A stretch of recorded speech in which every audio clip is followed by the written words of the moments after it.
እሺ በዚህ ሴትአፕ ላይ አንድ መብራት አንድ ሶኬት ባለበት ሁኔታ ላይ ሌላ ሁለተኛ ሶኬት እንዴት እንደምንጨምር አብረን እናያለን።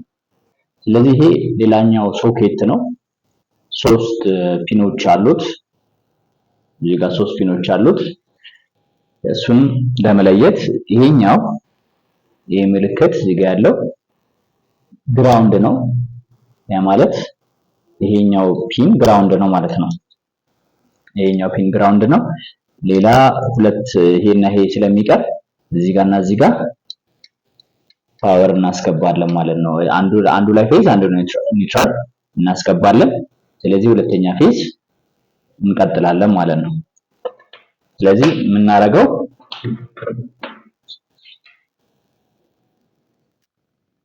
ፓራለል ኮኔክሽን ነው የሚባለው። ይሄ ከበፊቱ ሶኬት ላይ ይሄንን ሶኬት በፓራለል እንጨምራለን ማለት ነው። ስለዚህ ሶኬቶቹ እንዳለ ፓራለል ነው የሚሰሩት። ሁሉም ሶኬቶች በፓራለል ነው የሚሰሩት። ስለዚህ እዚህ ጋር ይሄኛውን አንድ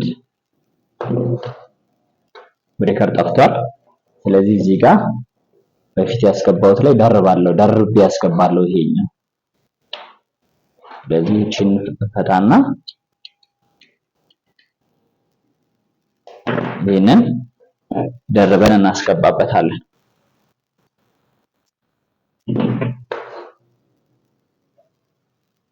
ሁለቱም እኩል ፌዝ እንዲያገኙ ማለት ነው። ከዛ በደንብ እናጠብቃለን። ስለዚህ አንድ ደረብኩ፣ አንድ ይቀራል እዚህ ጋር። ለሱም ደርቤ እዚህ ኒውትራል እሰጣለሁ። ስለዚህ ሶኬቶቹን በምንሰራው በፓራለል አገናኛቸው። ፓራለል ማለት አንዱ ፓወር ሲደርሰው ሌላኛውም ይደርሰዋል ማለት ነው። እኩል ይደርሳቸዋል። እኩል 220 ቮልቴጅ ይደርሳቸዋል። ቮልቴጁ 220 ነው ማለት ነው። ኢትዮጵያ ላይ ሲሆን 220 ነው። አሜሪካ እና አንዳንድ ሌሎች ሀገሮች ላይ 110 ነው ማለት ነው የሚጠቀሙት።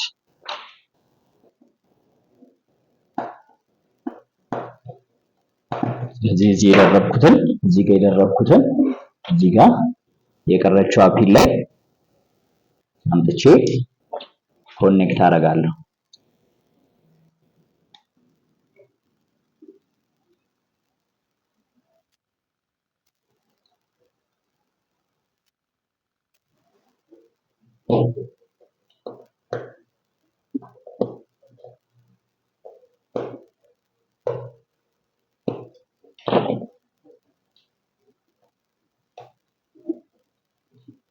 ስለዚህ አንድ ብሬከር፣ ሁለት ሶኬት፣ አንድ ማብሪያና ማጥፊያ ለአንድ ማብራት ማለት ነው አድርገን ሰርተናል። ቼክ ለማድረግ ይሄንን እንመልሳለን። መብራቱ እንደሚሰራ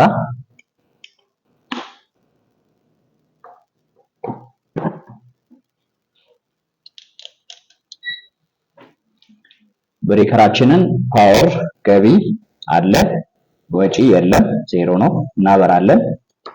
ስናበራ መብራታችን እየሰራ ነው።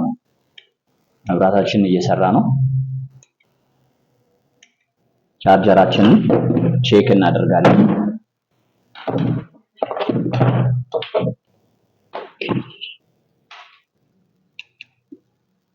ይሄ የመጀመሪያው ሶኬት ይሰራል አይሰራም ቼክ እናደርግ።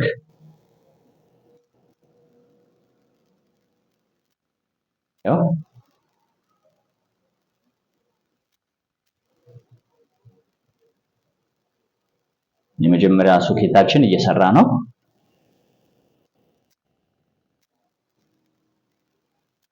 እንዳይረብሸን ያው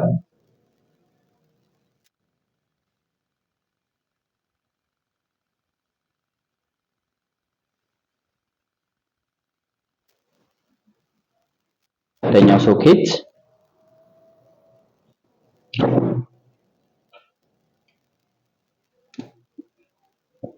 ሁለተኛ ሶኬታችን ቼክ እናድርግ።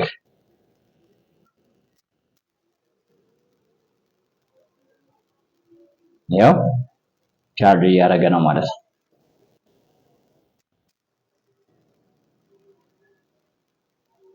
ስለዚህ ሁለቱንም ሶኬቶች በዚህ መንገድ ማገናኘት እንችላለን። ዋናው ፓራለል አሰራር ማወቅ ነውና ፓራለል ምን እንደሆነ መረዳት ነው።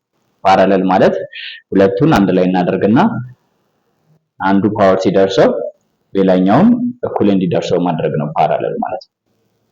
ለዚህ ብሬከር እናጠፋለን። ጨርሰናል ማለት ነው።